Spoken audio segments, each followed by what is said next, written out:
Welcome to the accountancy class. In the previous video, we discussed about dishonor of a bill when it was retained by the drawer till its maturity. Previous video में हमने discuss किया था dishonour of the bill के बारे में, जब ये drawer ने अपने पास रिटेन करके रखा ड्यू डेट तक। आज हम डिस्कस करेंगे dishonour of the bill when it was discounted from bank. तो इस केस में जब ड्रॉअर ने बिल को मैच्योरिटी डेट से पहले ही बैंक से डिस्काउंट करवा लिया था और ये बिल ड्यू डेट पर डिसऑनर हो जाता है, तो बैंक नोटिंग चार्जेस पे करेगा। क्योंकि नोटिंग चार्जेस कौन पे करता है? जिसके पास ड्यू डेट पर बिल होता है, जो बिल को प्रेजेंट करता है। तो बिल को प्रेजेंट बैंक ने किया ड्रॉई के सामने, and drawee was not able to make the payment, और ड्रॉई पेमेंट नहीं कर सका या उसने पेमेंट करने से रिफ्यूज़ कर दिया और बिल डिसऑनर हो गया। तो बैंक को नोटिंग चार्जेस पे करने पड़े इसके। तो बैंक नोटिंग चार्जेस का अमाउंट प्लस बिल का अमाउंट उस पर्सन से रिकवर करेगा जिसने इस बिल को ड्यू डेट से पहले डिस्काउंट करवाया था, यानी ड्रॉअर ऑफ द बिल से रिकवर करेगा। क्योंकि बिल का पैसा तो बैंक ने किसको दिया है? ड्रॉअर को दिया है ड्यू डेट से पहले। तो वो अपना जो अमाउंट है वो किससे मांगेगा? बिल का भी और नोटिंग चार्जेस का भी ड्रॉअर से मांगेगा। तो इस केस में क्या जनरल एंट्रीज होती हैं? Let us see. We have assumed the drawer of the bill is X and drawee of the bill is Y. तो जब ड्रॉअर ने बैंक से ड्यू डेट से पहले बिल को डिस्काउंट करवा लिया था और ये डिसऑनर हो गया, तो जनरल एंट्रीज क्या होंगी in the books of drawee means X की बुक्स में? Y debit to bank account. Y को डेबिट करेगा क्योंकि एक्स को भी ये पैसा किससे लेना है? वाई से लेना है। क्योंकि वाई की वजह से क्या हुआ? बिल डिसऑनर हो गया, उसने ड्यू डेट पर बिल का पेमेंट बैंक को नहीं किया। तो वाई फिर से क्या बन गया? एक्स का डेटर बन गया, और डेटर होती है एसेट, तो इसलिए वाई को क्या करेंगे? डेबिट। अब किस अमाउंट से डेबिट करेंगे? कितना अमाउंट लेना है वाई से? Amount of the bill plus noting charges. Bill का अमाउंट भी लेना है प्लस नोटिंग चार्जेस भी लेना है, क्योंकि बैंक तो अपना अमाउंट, बिल का अमाउंट भी मांगेगा और नोटिंग चार्जेस भी मांगेगा। तो एक्स तो बैंक को पे कर देगा, लेकिन एक्स को कौन पे करेगा? एक्स किससे लेगा ये अमाउंट? वाई से लेगा, तो इसलिए वो वाई को डेबिट कर देगा टू बैंक अकाउंट। और बैंक अकाउंट को क्या करेगा? क्रेडिट करेगा, क्योंकि बैंक को उसने क्या कर दिया? पेमेंट कर दिया बिल का अमाउंट प्लस नोटिंग चार्जेस। क्योंकि बैंक तो अपना पैसा मांगेगा ही ना, क्योंकि उसे ना तो बिल का पैसा मिला प्लस उसे नोटिंग चार्जेस भी पे करने पड़े। तो वो दोनों के लिए किसको रिस्पॉन्सिबल ठहराएगा? एक्स को। एक्स लायबल होगा पेमेंट करने के लिए, तो एक्स को पेमेंट करना पड़ा बैंक को। किस अमाउंट का? बिल का अमाउंट प्लस नोटिंग चार्जेस का अमाउंट, तो इसलिए बैंक अकाउंट को क्रेडिट कर देंगे। तो जनरल एंट्री बनी Y debit to bank account, bill dishonour and noting charges paid by bank. अब हम देखते हैं ड्रॉई की बुक में क्या एंट्री होगी। ड्रॉई की बुक में वही एंट्री होगी जो हमने प्रीवियस वीडियो में सीखी थी, जब ये बिल ड्रॉअर के पास था टिल मैच्योरिटी। तो चाहे बिल किसी के पास भी था डिसऑनर होने के टाइम, चाहे ड्रॉअर के पास था या वो बैंक से डिस्काउंट करवा लिया गया था या किसी थर्ड पार्टी के पास था, ड्रॉई ऑफ द बिल की बुक्स में सेम एंट्री ही होती हैं बिल डिसऑनर होने की और नोटिंग चार्जेस पेबल की। तो इसकी बुक में जनरल एंट्रीज होंगी ड्रॉई, जो कि हमने अज्यूम किया है वाई है, bills payable account debit, noting charges account debit to X. Bills payable account को डेबिट कर दिया, क्योंकि बिल्स पेबल अकाउंट क्या हो गया? अब खत्म हो गया। जब बिल्स पेबल उसने एक्सेप्ट किया था तो उसकी लायबिलिटी इंक्रीज हो गई थी, उसने क्रेडिट कर दिया था, लेकिन क्योंकि अब डिसऑनर हो गया तो ये खत्म हो गया, डेबिट हो जाएगा। लेकिन उसे नोटिंग चार्जेस तो पे करने हैं और बिल का अमाउंट भी पे करना है, तो नोटिंग चार्जेस क्या है, नॉमिनल अकाउंट है, डेबिट और लॉस एंड एक्सपेंसेस, तो उसको डेबिट करेगा। 2x, एक्स फिर से क्या बन गया, उसका क्रेडिटर बन गया। एक्स को उसे क्या क्या देना है, बिल का अमाउंट भी देना है प्लस नोटिंग चार्जेस भी देने हैं, दोनों देने हैं। तो एक्स उसका फिर से क्रेडिटर बन गया बिल्स पेबल का अमाउंट प्लस नोटिंग चार्जेस के अमाउंट से। तो these will be the journal entry in the books of drawer and drawing.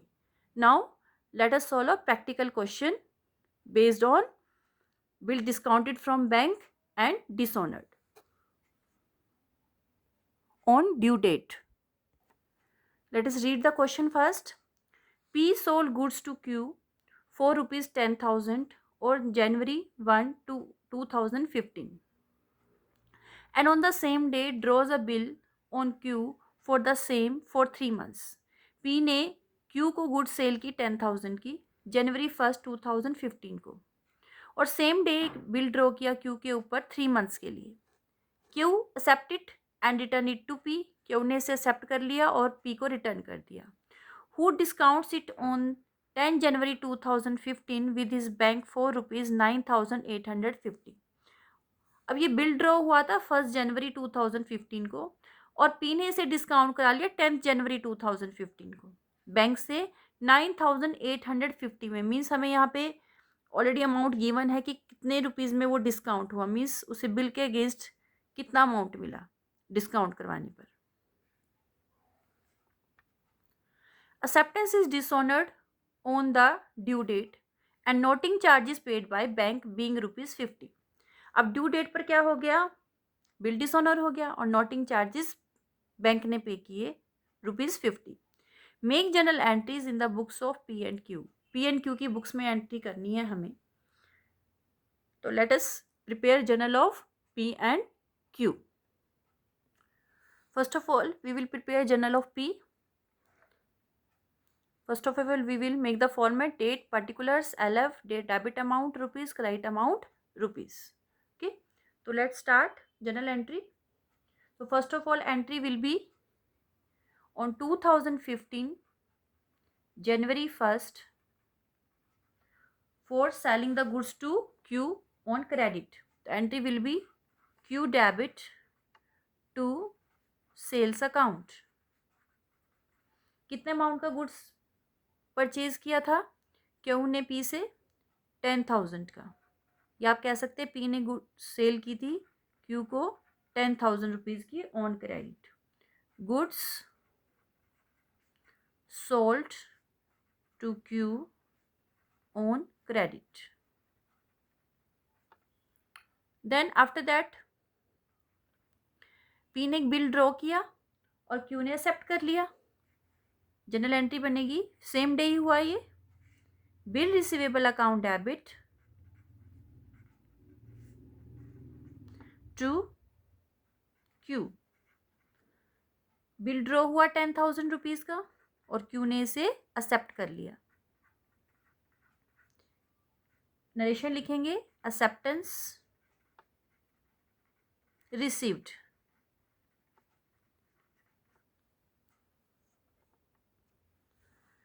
After that 10 जनवरी को पी ने इसे बैंक से डिस्काउंट करवा लिया जनवरी 10। तो डिस्काउंट करवाने की हम एंट्री लिखेंगे, एंट्री होगी bank account debit, discount charges account debit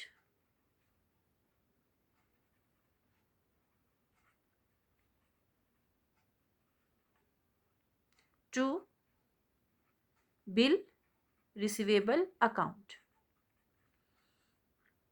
okay, अब बिल कितने का था, 10,000 रुपीज़ का था, लेकिन कितने में डिस्काउंट हुआ वो 9,850 में। तो 10,000 का बिल इन कैश हुआ, डिस्काउंट हुआ 9,850 में। मीन्स रिमेनिंग अमाउंट क्या है हमारा, डिस्काउंट चार्जेस है। उसके बाद ड्यू डेट को ये बिल डिसऑनर हो गया। अब ड्यू डेट क्या होगी, ये बिल ड्रॉ किया गया था 1 जनवरी को, कितने मंथ्स के लिए, 3 मंथ्स के लिए। तो 3 मंथ्स कब पूरे होंगे, Feb 1, March 1st, April 1st, okay. 3 days of grace add करेंगे, 2 अप्रैल, 3 अप्रैल, 4 अप्रैल। तो हमारी ड्यू डेट थी अप्रैल 4। अब अप्रैल 4 को क्या हुआ, ये बिल डिसऑनर हो गया। बिल किसके पास था, बैंक के पास था। बैंक ने प्रेजेंट किया पेमेंट के लिए ड्रॉई के सामने, यानी क्यू के सामने, और Q was not able to make the payment और he refused to make the payment. तो जनरल एंट्री क्या होगी पी की जर्नल में, Q debit to bank account. Total amount कितना होगा, amount of the bill plus noting charges. Bill का amount कितना था 10,000 रुपीज और बैंक ने कितने नोटिंग चार्जेस पे किए 50। तो 10,050 रुपीज पी को क्यू से लेने हैं, ठीक है, और बैंक को उसने दे दिए 10,050 रुपीज, क्योंकि बैंक तो अपना अमाउंट किससे रिकवर करेगा, जिसने बिल डिस्काउंट करवाया उसी को लायबल ठहराएगा पेमेंट के लिए। जनरल एंट्री बन गई Q debit to bank 10,050, bill dishonoured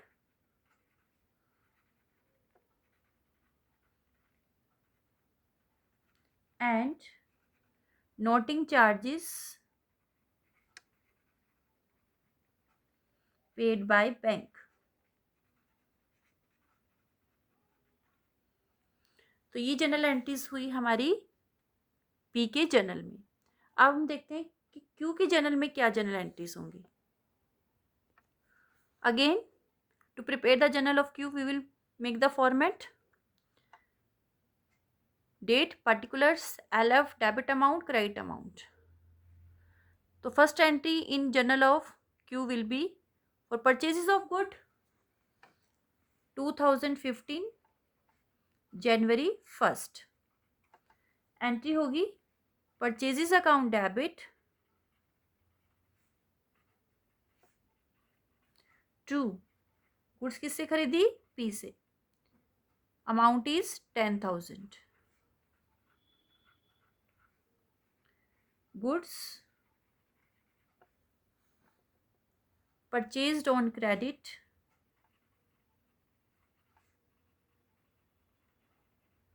from P। After that, bill was accepted by Q on the same day. Entry will be P debit to bills payable account। 10,000 का उसने bill accept कर लिया, acceptance given.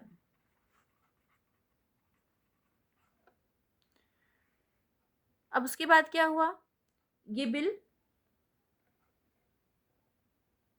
Drawer ने discount करवाया bank से, लेकिन इसकी कोई जनरल एंट्री क्यू की बुक्स में नहीं होगी, क्योंकि इसमें क्यू का कोई रोल नहीं था, क्यू का कोई इंटरफेयर नहीं था, ठीक है। तो इसकी कोई एंट्री नहीं होगी। हम डायरेक्ट कौन सी एंट्री करेंगे, जब बिल डिसऑनर हो गया ड्यू डेट पर। तो ड्यू डेट हमने ऑलरेडी कैलकुलेट की है अभी, अप्रैल 4। तो ड्यू डेट पर जब ये बिल डिसऑनर हो गया तो जनरल एंट्री क्या होगी, bills payable account debit, noting charges account debit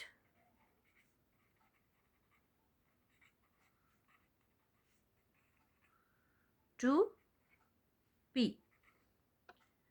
अब बिल्स पेबल का अमाउंट कितना था 10,000, नोटिंग चार्जेस उसे देने हैं 50 रुपीज़। तो टोटल कितना अमाउंट देना है उसने पी को 10,050। 10,000 रुपीज़ बिल के और 50 रुपीज़ नोटिंग चार्जेस के। Bill dishonoured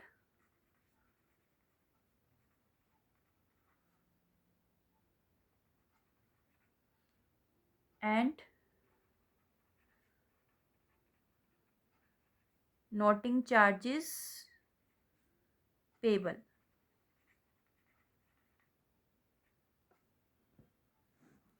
So like this we will do journal entry in the books of P and Q.